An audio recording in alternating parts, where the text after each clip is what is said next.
ഇരുളിൽ അലയും നരരെ തേടി തരയിൽ വന്നവനേ,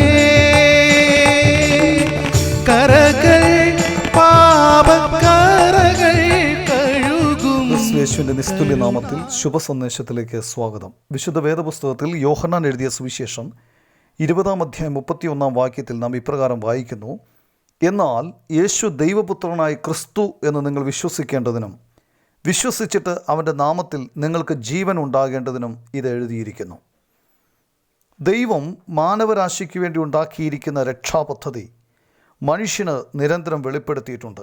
ദൂതന്മാരിലൂടെയും പഴയ നിയമ വിശ്വാസികളിലൂടെയും പ്രവാചകന്മാരിലൂടെയും കർത്താവായ യേശു ക്രിസ്തുവിലൂടെയും ശിഷ്യന്മാരിലൂടെയും ദൈവം മനുഷ്യന് രക്ഷാമാർഗം വെളിപ്പെടുത്തി. ദൈവം എപ്പോഴും ആ സന്ദേശങ്ങളാൽ മനുഷ്യരെ പ്രചോദിപ്പിക്കുകയും വിശുദ്ധ ബൈബിളിൽ രേഖപ്പെടുത്തുകയും ചെയ്തിട്ടുണ്ട്.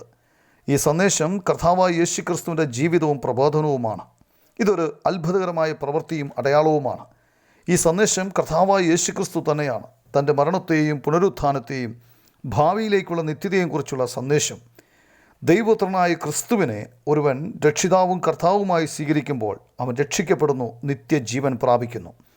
പാപത്തിൽ നിന്നും മനുകുലത്തെ രക്ഷിപ്പാൻ അവനിയിൽ മനുഷ്യാവതാരം ചെയ്ത് കാൽവറി ക്രൂശിൽ സ്വയം യാഗമാക്കപ്പെട്ടവനാണ് കർത്താവായ യേശു ക്രിസ്തു. തിരുവെഴുത്തുകളിൻ പ്രകാരം മരിച്ച് അടക്കപ്പെട്ട് 3-ാം ദിവസം ഉയർത്തെഴുന്നേറ്റ് ഇന്ന് ജീവിക്കുന്ന യേശു ക്രിസ്തുവിനെ ഉള്ളത്തിൽ സ്വീകരിച്ച് അവൻ്റെ 2-ാം വരവിനായി ഒരുങ്ങുവാൻ നിങ്ങൾക്ക് കഴിയട്ടെ എന്നാണ് ദൈവത്തോട് നിങ്ങൾക്ക് വേണ്ടിയുള്ള ഞങ്ങളുടെ പ്രാർത്ഥന.